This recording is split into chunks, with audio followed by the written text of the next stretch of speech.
Core committee کا جو بیانیہ اس پہ یہ بیان دے رہا ہے. رضا ربانی نے بھی کہا ہے کہ جی 90 دن میں الیکشن ہو. خیر وہ تو نہ ادھر کا ہے نہ ادھر کا ہے. اس آدمی نے تو اپنی بہت ہی اپنے آپ کو ذلیل کروایا ہے. طلال چودھری نے بھی ان کا بڑا مذاق اڑایا. پھر ان کو جوابی کارروائی میں کہا گیا کہ آپ تنظیم سازی جو ہے وہ کریں, یہ باقی چیزیں چھوڑ دیں. ایک خبر ہے کہ جی پیپلز پارٹی کا کوئی ایم پی اے تھا ممتاز علی چند, اس کے گھر پر فارم ہاؤس پہ ریڈ مارا ہے. صادقآباد میں 12 ایسی چل رہے تھے, ایک گاؤں میں ڈائریکٹ کنڈا لگایا ہوا تھا. یہ جو خبریں آ رہی ہیں کہ جی 1000 سے زیادہ لوگوں کی جو نو فلائی لسٹ ہے اس کے اندر پیپلز پارٹی کے بہت سارے لوگ ہیں اور پارٹیوں کے بھی لوگ ہیں اور ان کو جی نہیں دیکھا. میں ایک صرف چھوٹی سی بات کرتا ہوں, آپ کو 1000 لوگ پکڑنے کی ضرورت نہیں ہے. آپ کو صرف 4-5 لوگ پکڑنے ہیں. آپ نے نواز شریف کو پکڑنا ہے, آصف زرداری کو پکڑنا ہے, شہباز شریف کو پکڑنا ہے, حمزہ شہباز کو پکڑنا ہے, اس کے بیٹوں کو پکڑنا ہے, اسحاق ڈار کو پکڑنا ہے. آپ ان لوگوں کو پکڑے. آپ کو 1000 کیا, آپ کو یہ 5-6 لوگ آپ پکڑ کے ان کے اوپر آپ کرپشن کے چارجز جو ان کے پروو ہو رہے تھے, جس دن 22 ارب کی انڈیکٹمنٹ ہونی تھی شہباز شریف کو, اس کو وزیر اعظم بنایا گیا, اور اس سے بڑا 12 ارب روپیہ کا جو اثاثے بنائے ہیں قمر جاوید باجوہ نے. میں عاصم منیر سے پوچھتا ہوں کہ تم پہلے تو اس کی جواب داری کو لو کہ بھائی یہ تیرے 12 ارب کے اثاثے کیسے بنے, یہ تیری بیوی کے پاس, تیری بہو کے پاس کیسے آئے. تو یہاں سے اگر آپ شروع کریں گے تو پھر ہم کہیں گے اچھا یار چلو یہ آدمی کوئی نیت اس کی صحیح ہے. نیت اس کی صحیح نہیں ہے, یہ صرف یہ چمک دکھا کے لوگوں کو اپنی طرف رائل کرنے کی کوشش کر رہا ہے. یہ ویسے آپ کو میں بات بتا دوں کہ جو اصل جھگڑے کی ابتدا ہوئی تھی عمران خان کی اور قمر جاوید باجوہ کی, جس کے اوپر میں ایک پورا ویلاگ کر رہا ہوں کہ اعجاز امجد نے کس طرح یہ ساری گیم کھیلی ہے, وہ شروع ہوئی تھی کہ جب بیلجیم کی پراپرٹی کی ڈیٹیلز پہنچ گئی عمران خان کے پاس تو اس نے کنفرنٹ کیا باجوہ کے پاس. یہ بہت ارلی بات میں کر رہا ہوں, تقریباً یہ 2021 کی شروع کی بات ہے, 2021 کی شروع کی بات ہے, فرسٹ کوارٹر کی. تو اس نے کہا کہ دیکھو یہ خبریں میرے تک پہنچ گئی ہیں, اگر یہ خبروں میں کوئی صداقت ہے تو آپ پروو کر سکتے ہیں کہ یہ جو آپ نے پراپرٹی خریدی ہے, اول تو یہ آپ کی ہے, اگر ہے تو آپ پروو کر سکتے ہیں کہ اس کے جو جس پیسوں سے لیے وہ جائز ہیں, اس لیے کہ یہ اگر میرے پاس آ گئی تو سامنے بھی آ گئے. وہ بڑا جناب ناراض ہوا کہ آپ میرے پر یہ ایلیگیشن لگا رہے ہیں میں کرپٹ ہوں. اس نے کہا نہیں آپ, میں ایلیگیشن نہیں لگا رہا, میں آپ سے ڈائریکٹ پوچھ رہا ہوں کہ آپ کے یا تو آپ ڈینائی کریں کہ نہیں ہے اور آپ پھر پروو کریں کہ آپ نہیں ہیں, تو یہ میں آپ کو بتا رہا ہوں. اس نے کہا جی میں جا کے استعفیٰ دیتا ہوں. انہوں نے کہا جی وہ آپ کی مرضی. وہ باہر گئے, جب واپس گئے تو انہوں نے وہ استعفیٰ لکھنے اپنے, انہوں نے سسر سے بات کی اعجاز امجد سے. اعجاز امجد نے کہا کہ تم استعفیٰ نہیں دو, ہم اس کو نکالیں گے.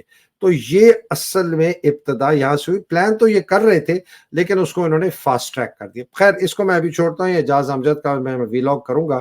بہت میرے پاس خبریں, بڑی چند مہینوں سے میں اسٹوری کو انویسٹیگیٹ کر رہا ہوں. ایک جی الیکشن کمیشن کی اگلی بات, الیکشن کمیشن کی ایک ڈاکومنٹیشن نکلی ہے جو کہ انہوں نے 16 دسمبر 2022 کو سیکرٹری پلاننگ کو بھیجی. تو انہوں نے کہا تھا کہ اگر ہمیں 31 مارچ 2023 تک نئے سینسس کے اپروول نہیں آئی تو ہم پرانی حلقہ بندیوں پہ الیکشن کرائیں گے. اگر انہوں نے یہ اس وقت کہا تھا تو یہ جو 5 اگست کو جو نوٹیفیکیشن سینسس کا آیا اور اس کے بعد انہوں نے کہا کہ جی یہ نئی حلقہ بندی ہوگی, اس کے اندر جو آپ یہ تضاد دیکھ رہے ہیں اور اس کے اندر جو فراڈ دیکھ رہے ہیں وہ آپ کو صاف نظر آئے گا. یہ بات بتانے کی اس لیے ضروری ہے کہ آپ کو پتا چلے کہ قانون اور آئین کی دھجیاں کیسے اڑائی جائیں گی, اور جب آگے جا کے ان سب لوگوں کے خلاف کیس ہوگا آرٹیکل 6 کے اندر کہ انہوں نے قانون کی خلاف ورزی کی, آئین کی خلاف ورزی کی, ان کی اپنی دستاویزات سے ان کو ہم پکڑیں گے اور ان کے خلاف کارروائی ہوگی. تو یہ ایک ایسی دستاویزات ہے جس کو آپ اپنے سامنے رکھیں کہ انہوں نے 16 دسمبر 2022 کو کہا تھا کہ اگر ہمیں 31 مارچ تک نیا ڈیجیٹل سینسس کی نوٹیفیکیشن نہیں آتی ہے تو ہم پرانی حلقہ بندیوں پہ الیکشن کرائیں گے. تو اس کے مطابق ان کو پرانی حلقہ بندیوں پہ الیکشن کرنے ہیں, اور اس کا مطلب ہے کہ ان کو 90 دن میں الیکشن کرنے ہیں جو کہ نومبر میں. یہ ایک بات ہے. اب آ جائیں جی پاکستان کی جو خبریں میرے پاس آ رہی ہیں. میرے پاس جی خبریں آ رہی ہیں کہ جن لوگوں کو اٹھایا گیا ہے, پی ٹی آئی کے لوگوں کو, ان کے ساتھ بہت ہی وحشیانہ قسم کی بربریت کی گئی ہے، اور ایسی کی گئی کہ جو کہ میں بیان بھی نہیں کر سکتا، وہ اس غلاظت اور برے طریقے سے ان کے ساتھ، اور وہ جو باہر نکلے ہیں وہ تقریباً ٹرامیٹائزڈ ہیں، وہ بات نہیں کر سکتے، وہ پسینے ان کے چھوٹتے ہیں، کئیوں نے شراب شروع کر دی، نشہ شروع کر دیا، سگریٹ پینے، بہت برے حالات ہیں ان کے۔ اس کی دو پہلو ہیں، مجھے لگتا ہے کہ ایک تو یہ جان بوجھ کر ایسے کر رہے ہیں کہ وہ باہر جا کے اتنے دہشت پھیلائیں، جب لوگوں کو بتائیں کہ ان کے ساتھ کیا ہوا ہے، کہ باقی جو لوگ ہیں ان کو وہ بھی ڈر جائیں کہ یار ہمیں نہ ایسی چیز نہ کریں کہ ہمارے ساتھ بھی ایسے نہ ہو۔ دوسرا جو مجھے ایک پہلو ہے، جو کہ میں معذرت کے ساتھ، ایک میری کانسپریسی تھیوری ہیٹ کہتی ہے کہ شاید ان لوگوں کو کہا ہو کہ تم جا کے ایسی دہشت پھیلاؤ کہ تمہارے ساتھ اتنا برا حال ہوا ہے۔ میں ان صاحب کی بات نہیں کر رہا جن کے ساتھ ہی ہوا، بیکاز ان کے ساتھ واقعی ہوا ہے، لیکن کچھ ایسے لوگ ہیں پاکستان میں بھی اور امریکہ میں بھی جو اس قسم کا تاثر دے رہے ہیں کہ ان کے ساتھ بہت زبردست زیادتی، بہت ٹارچر ہوا ہے، بتانے کے لیے کہ لوگوں میں ایسی دہشت پھیل جائے کہ وہ باہر نہ آئے۔ جس طرح کے ابھی ہم دیکھ رہے ہیں کہ یہ جو خواتین ہیں جن کی بیل نہیں دی جا رہی، یہ آپ سوچیں کہ ان خواتین کو بیل کیوں نہیں دی جا رہی؟ اس لیے نہیں دی جا رہی کہ انہوں نے کچھ ان کو سبق سکھانا ہے، نہیں، یہ دی جا رہی ہے پورے پاکستان کو کہ اگر آپ لوگ باہر نکلے اور آپ کی مائیں بہنیں بیٹیاں باہر نکلیں، ہم ان کے ساتھ بھی وہی کریں گے جو ہم ڈاکٹر یاسمین راشد، طیبہ سے، خدیجہ شاہ سے، سنم کے ساتھ، جو ہم ان کے ساتھ کر رہے ہیں ہم آپ کے ساتھ بھی کر رہے ہیں۔ انہوں نے پورے پاکستان کے باپ، بھائی، بیٹے، خاوند، جتنے بھی مرد ہیں ان کے اندر یہ دہشت پھیلا رہے ہیں۔ یہ عاصم منیر کی یہ اسٹریٹجی ہے۔ میں اس کے ساتھ بات جوڑتا ہوں سمیہ ارشد شریف کی، جن کی انہوں نے ایک بہت بڑا بیان دیا ہے، جن کے خلاف ایک جج نے وارنٹ آف اریسٹ کر دیا ہے کہ جی آپ پیش نہیں ہو رہے۔ انہوں نے کہا کہ جس کیس کے تحت انہوں نے مجھے وارنٹ بھیجا ہے، نہ اس کی کبھی مجھے کوئی نوٹیفیکیشن آئی ہے، نہ اسپیشل میسنجر سے آئی ہے، نہ نارمل آئی ہے، کسی طریقے سے نہیں آئی ہے، اور مجھے نہیں پتا کہ انہوں نے میرے کیس کی پیروی بالکل نہیں کی۔ سپریم کورٹ نے جو ایک جوڈیشل گروپ بنایا تھا، بینچ، اس نے کوئی پیروی نہیں کی۔ کہیں سے بھی مجھے کسی قسم کی ارشد شریف کے قتل کی کیس کے اوپر آگے مجھے مدد نہیں ملی۔ فیکٹ فائنڈنگ ٹیم نے جو اتنی اپنی زبردست رپورٹ کی ہے، اس کے اندر جن جن لوگوں کو نشاندہی کی گئی اس کے اوپر کوئی ڈیولپمنٹ نہیں ہوئی ہے۔ تو یہ میرے ساتھ کیا ہو رہا ہے؟ یہ سمیہ ارشد شریف کے ساتھ ایگزیکٹلی وہی کر رہا ہے عاصم منیر، جو اس نے پاکستان کی خواتین کے ساتھ کیا ہے، اور جو یہ پی ٹی آئی کے لیڈرز کے ساتھ کر رہا ہے، ان کو اس بری طریقے سے ٹارچر کر کے کہ میں ارشد شریف کی بیوی کو بھی نہیں چھوڑوں گا، اس کی بیوہ کو بھی نہیں چھوڑوں گا۔ مجھے اس پر میں نے ایک ٹویٹ کیا ہے، میں نے کہا کہ مجھے تو خوف آتا ہے کہ جو لوگ یہ کر رہے ہیں، جس کے اندر سہر فہرست عاصم ہے، اس کے جرنیل ہیں، اور پولیس کے اور عدلیہ کے جو لوگ ہیں، اور بیوروکریسی کے جو لوگ ہیں، جو یہ اس قسم کی حرکتیں کر رہے ہیں، جس دن یہ آتش فشاں پھٹے گا اور لاوا نکلے گا اس کے اندر سے، تو یہ لوگ تو ان کے ساتھ جو وہ حشر کریں گے، میں تو وہ بیان بھی نہیں کر سکتا، ان کے ساتھ، ان کے خاندانوں کے ساتھ، ان کی اولادوں کے ساتھ، ان کی بیوی بچیوں بہنوں کے ساتھ، خدا نخواستہ، بیکاز ان لوگوں نے جو دوسرے لوگوں کی ماؤں بہنوں بیٹیوں کے ساتھ کیا ہے، یہ جو پاگل موب ہے یہ ان کے ساتھ بھی کرے گا، یہ فوجی افسروں کے، ان کے خاندانوں کے ساتھ، یہ پولیس کے ساتھ، یہ عدلیہ کے ججوں کے ساتھ، یہ بیوروکریسی کے سینئر لیڈروں کے ساتھ، یہ سیاست دانوں کے خاندانوں کے ساتھ کرے گا۔ یہ بہت برا آپ ایک لیول آپ نے ایسکلیشن کا کیا ہے، جس کا سب سے زیادہ جو آگ ہے وہ اس کے اندر آپ جلیں گے۔ اور سب سے زیادہ افسوس کی بات یہ ہے کہ اس آگ کے اندر بہت بے گناہ بھی مارے جائیں گے، بے گناہ فوجی، بے گناہ پولیس والے، بے گناہ عدلیہ کے افسر، بے گناہ بیوروکریٹس، بے گناہ سیاستدان، اور بے گناہ کاروباری۔ یہ میں آپ کو بتا دوں، عاصم منیر کو میں وارن کرنا چاہتا ہوں کہ وہ خدارا اس پاگل پن سے اپنے آپ کو دور کرے، اور یہ ایسی جگہ پر لا کے نہ کھڑا کر دے کہ نہ آپ رہیں گے، نہ فوج رہے گی، نہ پاکستان کے کوئی ادارے رہیں گے، نہ پاکستان رہے گا. یہ خوف کریں، خدا کا خوف کریں. یہ بالکل میں آپ کو کنفرم خبر پھر سے ریپیٹ کرتا ہوں کہ اس کے اپنے جرنیلوں کو بہت شک ہو گیا ہے عاصم منیر کی نفسیاتی حالت کے اوپر. انہوں نے بہت اپنے قریبی ذرا جو ان کے لوگ ہیں ان کو کہہ رہے ہیں کہ ہمیں بہت خوف ہے، ڈر ہے کہ یہ جس ڈگر پہ چل پڑا ہے یہ پاکستان کے لیے بالکل اچھا نہیں ہے اور اس سے پاکستان کی تباہی اور بربادی کی طرف ہم جا رہے ہیں. تو یہ میں جو پاکستان کی آپ کو بات بتائی اور سمیہ ارشد کا بیان بتایا ہے اور جو ہو رہا ہے اس کو پلیز اس آپ تناظر میں دیکھیں. پریزیڈنٹ صاحب کا جی ٹرم جو ہے وہ ایکسٹینڈ کر دی گئی ہے اگلے وہ کہتے ہیں کہ جب تک نیا پریزیڈنٹ نہیں الیکٹ ہوگا وہ رہیں گے. بہت اچھی بات ہے، قانون بھی یہ کہتا ہے، آئین بھی کہتا ہے. لیکن جو انٹرسٹنگ بات ہے کہ دو چیزیں میرے لیے انٹرسٹنگ ہیں. انہوں نے الیکشن کی ڈیٹ نہیں اناؤنس کی جو آئینی طور پر قانونی طور پر انہیں کرنی ہے. عاصم منیر ان کو ملا، ندیم انجم ملا، انہوں نے جا کے کیا ان کو کہا، کچھ ان کو لے کچھ دے والی بات کی، کچھ بات کی کہ اگر آپ نہیں کریں گے تو ہم عمران کے ساتھ کچھ نیگوسیشنز کریں گے. ہو سکتا ہے اس قسم کی بات ہو سکتا ہے اس وجہ سے اس نے ڈیٹ نہ اناؤنس کیا. لیکن میں پریزیڈنٹ عارف الوی کو ایک بات بتا دوں جو میں شروع سے پچھلے 17 مہینے سے ہر پی ٹی آئی کے لیڈر کو بتاتا جا رہا تھا، اور جس زمانے میں میرے ارلی ڈیز میں میرے عمران کے ساتھ بھی رابطے تھے میں ان کو بھی کہہ رہا تھا کہ فوج کے ساتھ نیگوسیشن کرنا ایسے ہے کہ کٹے میں سے دودھ نکالنا.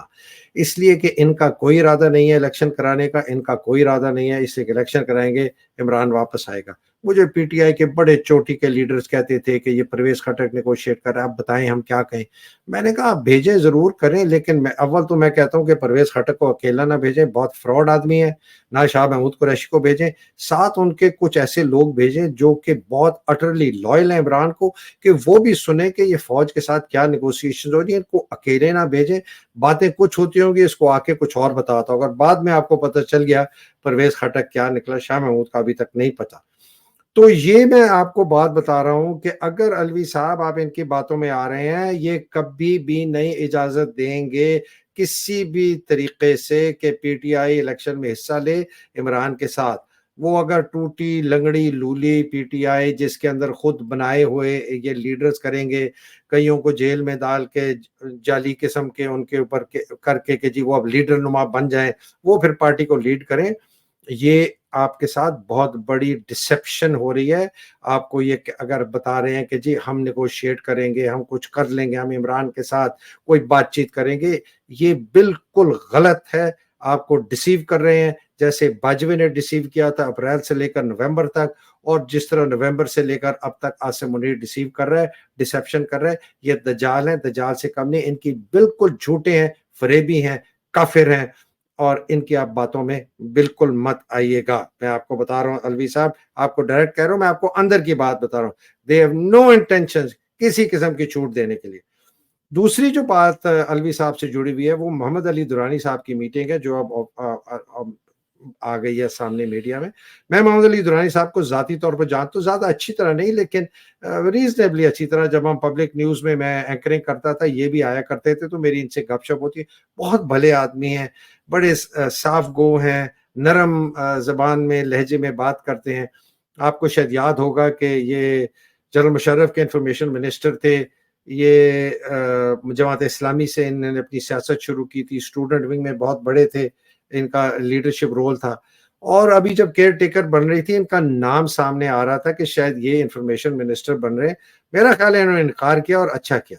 ان کا جو ملنا ہے نا الوی صاحب کا، وہ اسی لنک ہے جو میں پہلے بات کر رہا تھا کہ الوی صاحب کو یہ بھی شاید کوئی ایسے پیغام لے کے گئے ہیں کہ الوی صاحب جو ہے الیکشن کی ڈیٹ نہ اناؤنس کریں اور الوی صاحب سے کچھ ایسی بات چیت کریں کہ جی ہم کچھ نیگوشیٹ کر رہے ہیں. اور میرے پاس بھی جیسے میں نے آپ کو کل یا پرسوں بتایا تھا کہ میرے پاس بھی پیغام آیا کہ جی عاصم کچھ جو ہے عمران خان صاحب کے ساتھ کوئی نیگوشیٹ کر رہا ہے، کون کہہ رہا ہے کہ جی، اور محمد بن سلمان جو ہے وہ اس نے کہا ہے کہ جی عمران کو ہاتھ نہیں لگانا. محمد بن سلمان کی میں ابھی بات کرتا ہوں کہ آپ کو پتہ چل جائے گا کہ محمد بن سلمان کے فوکس اس وقت کہاں ہے.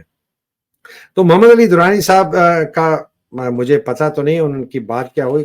کوشش کر رہا ہوں کہ میں اپنے ذرائع سے کچھ پتہ کراؤں کہ اسپیسیفکلی کیا بات ہوئی ہے، لیکن یہ میں آپ کو بتا دوں کہ یہ عاصم منیر پریزیڈنٹ عربی کے ساتھ بہت بڑی ڈسیپشن کر رہا ہے، اور اس ڈسیپشن کا حصہ محمد علی درانی کی میٹنگ ہے۔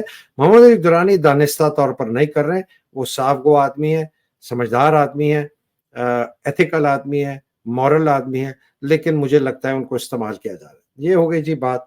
اب آ جائے جی آخری سیکنڈ لاسٹ تھنگ، جو اٹارنی جنرل کا سٹیٹمنٹ ہے۔ اٹارنی جنرل نے بڑا ایک کلیئر کنسائز سٹیٹمنٹ دے دیا سپریم کورٹ۔ اس نے کہا کہ جی نیب لا جو ہے وہ جرنیلوں کو اور ججوں کو اپلائی نہیں ہوتا، اس لیے کہ وہ سوال پوچھا تھا بینچ نے۔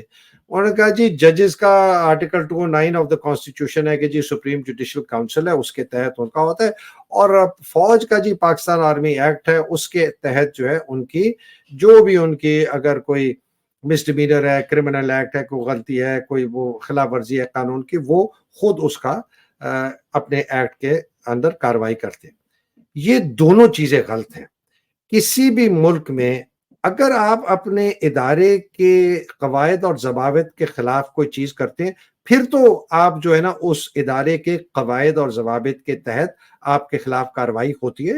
یہ عام اداروں میں بھی ہوتی ہے، نجی اداروں میں ہوتی ہے، پبلک سیکٹر آرگنائزیشن میں ہوتی ہے کہ وارننگ ملے گی، یہ ہوگا، اتنی تنخواہ کٹ جائے گی، پروموشن رک جائے گی، فلان۔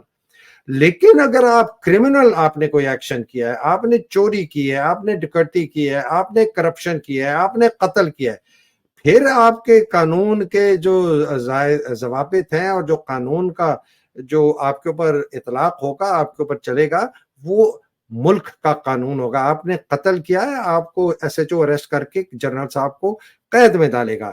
آپ نے کرپشن کی ہے، غبن کیا ہے، آپ کو ملک کے اثاثے جو کرپشن ہے اس کی جو سزا ہے وہ آپ کو ہوگی۔ یہ جو ایک بہت بڑا ڈرامہ ہے کہ جی یہ ججز جو ہیں یہ یہاں بچے ہوئے ہیں اور جرنیل وہاں بچے ہوئے ہیں، یہ نہیں چلے گا۔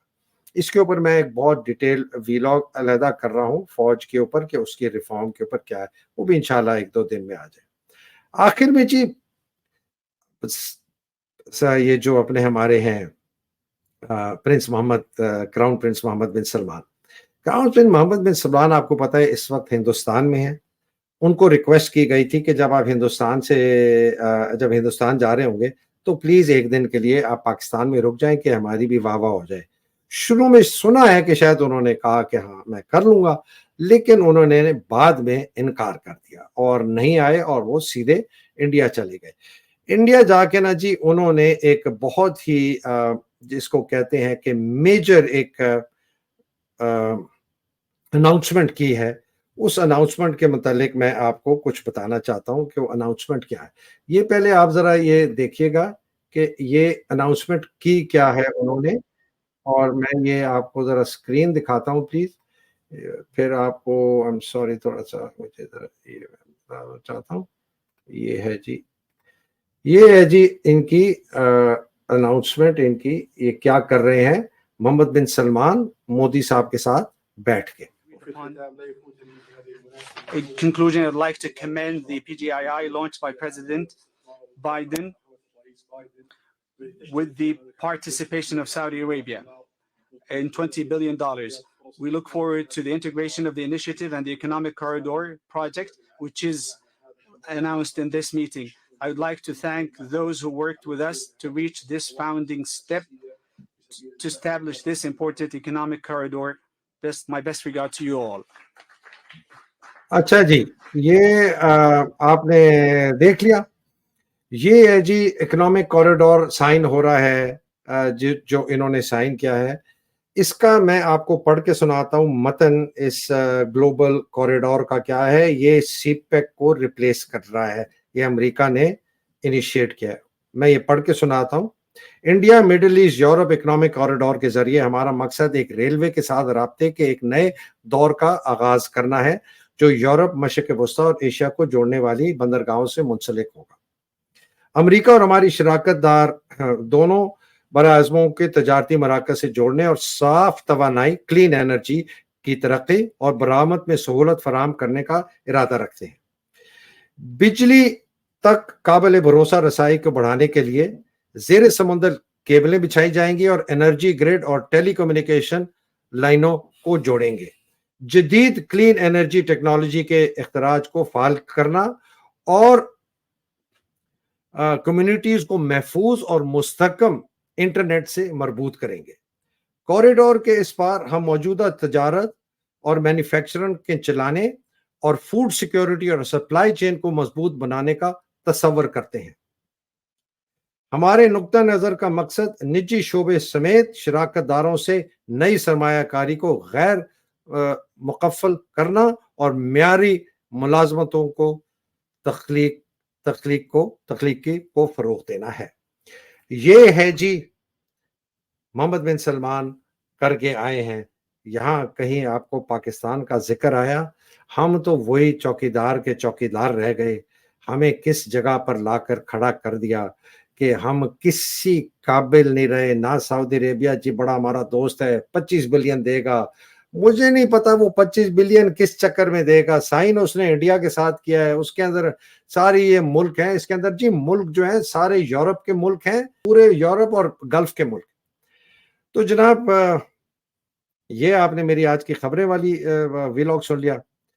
انشاءاللہ اگلی نشست میں صبح آپ سے پھر ملاقات ہوگی۔ اللہ سبحانہ تعالیٰ آپ سب کو اپنے حفظ و امان میں رکھے، پاکستان کو اپنے حفظ و امان میں رکھے، حقیقی آزادی کی جنگ لڑنے والوں کو اپنے حفظ و امان میں رکھے، جو بیچارے شہید ہو گئے ہیں اللہ سبحانہ تعالیٰ ان کی درجات بلند کرے، اور اللہ سبحانہ تعالیٰ جو قید میں ہیں، جو مصیبتوں میں ہیں، اللہ سبحانہ تعالیٰ ان کی بھی مشکلیں آسان کرے۔ پاکستان زندہ باد، پاکستان پائندہ باد، الہی آمین۔ السلام علیکم، خدا حافظ۔